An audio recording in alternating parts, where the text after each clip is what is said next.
शादी में आई चुड़ैल। अन्नपुर नाम के एक गांव में शादी चल रही होती है। वाह, मजा आ गया फूफा जी। शादी में क्या खाना बना है, बाराती तो उंगलियां चाटते रह जाएंगे। हाँ, तुमने सही कहा। पनीर की सब्जी का तो कोई जवाब ही नहीं। दूसरी तरफ पंडित जी फेरों की तैयारी कर रहे होते हैं कि तभी वहाँ एक चुड़ैल आ जाती है।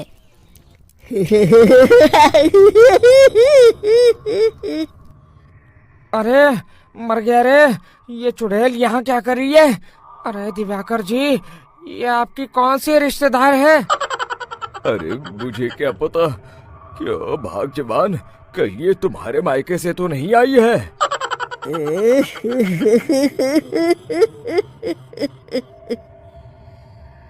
तुम लोगों की इस गांव में बारात लाने की हिम्मत कैसे हुई? मेरे रहते इस गांव में किसी की शादी नहीं हो सकती। अब तुम लोग देखो मैं क्या करती हूँ।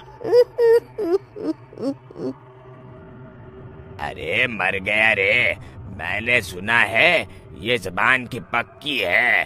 भागो रे भागो, वरना ये चुड़ैल किसी को नहीं छोड़ेगी। हाँ, तुम सही कहते हो मोहन भाई। यहाँ से भाग लेने में ही हम सबकी भलाई है। देखते ही देखते शादी के मंडप में भगदड़ मच जाती है और चुड़ैल सब कुछ उजाड़ कर रख देती है। फिर एक दिन मोहन की शादी तय हो जाती है। अरे भाई, अगले हफ्ते मेरी शादी तय हो गई है, लेकिन इस चुड़ैल की दहशत के मारे तो मेरे हाथ पैर कांप रहे हैं। अरे मोहन, तुम्हारा दिमाग तो खराब नहीं हो गया? तुम अपने साथ साथ हम सब गांव वालों को भी बलि का बकरा बनाना चाहते हो? उस चुड़ैल के रहते तुमने अपनी शादी के बारे में सोच भी कैसे लिया? देखो गोपाल, डर तो मुझे भी लग रहा है, लेकिन उस चुड़ैल के डर से मैं जिंदगी भर कुंवारा तो नहीं रह सकता। तभी वहाँ मोहन के होने वाले ससुर आ जाते हैं। अरे ससुर जी, आप?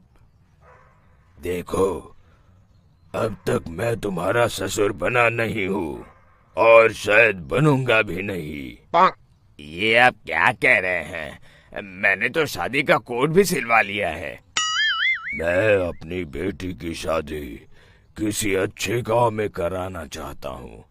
तुम्हारा गांव तो भूतिया गांव है। मैं तो क्या, अब तो कोई भी अपनी लड़की इस गांव वालों को नहीं देगा। इस तरह चुड़ैल के डर से उस गांव में किसी की भी शादी नहीं हो पाती।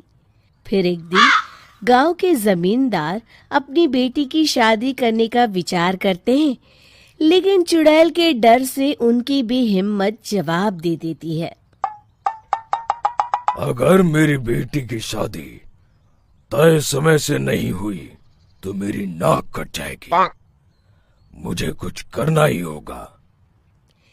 एक सलाहकार के कहने पर जमींदार काशी से एक बहुत ही नामी तांत्रिक को अपने घर बुलवाते हैं, जो भूत चुड़ैल को पकड़ने में माहिर माना जाता था।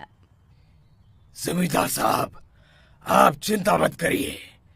इस गांव की सीमा में प्रवेश करते ही मुझे उस चुड़ैल के बारे में सब पता चल गया था। आप उसे जल्दी से जल्दी कैद कर लीजिए ताकि मैं अपनी बेटी की शादी कर सकूं। जब वो चुड़ैल एक इंसान थी, तब ठीक उसकी शादी करने वाले दिन ही उसकी और उसके होने वाले पति की एक दुर्घटना में मौत हो गई थी। उसका होने वाला पति आज भी भूत बनकर जंगल में भटकता है। इसलिए जब तक चुड़ैल की शादी नहीं हो जाएगी, वो किसी और की भी शादी नहीं होने देगी। ये आप क्या कह रहे हैं?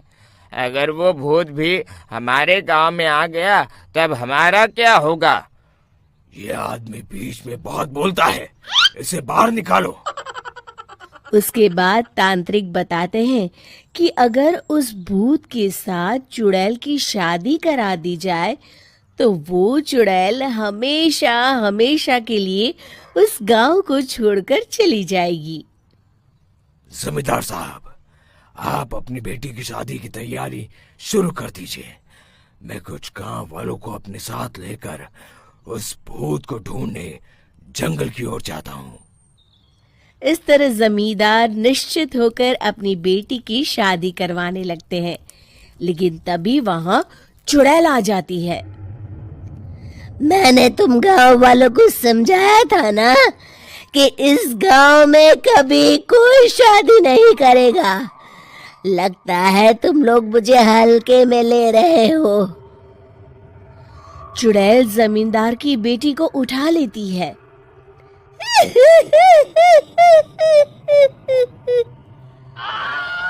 अब देखती हूँ बिना दुल्हन के तुम लोग शादी कैसे करोगे।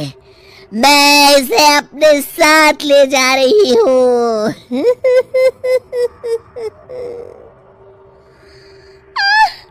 छोड़ मुझे, पिताजी, मुझे बचाइए।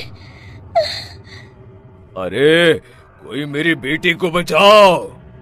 तभी तांत्रिक उस भूत को लेकर वहां पहुंचता है। अरे भाग्यवान, रुको, इन मासूमों को परेशान मत करो। मैं आ गया हूँ, अब तुम मेरे साथ चलो। चुड़ैल बहुत खुश हो जाती है। आप आ गए, चलिए अब हम मंदिर में चलकर शादी कर लेते हैं। अरे अरे अरे अरे, ये क्या कह रही हो? मंदिर में जाके दोबारा मरना है क्या? चलो, आज से हम जंगल में रहेंगे।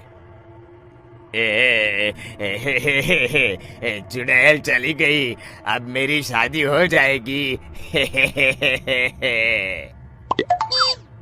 इस तरह सभी गांव वाले खुशी से झूमने लगते हैं।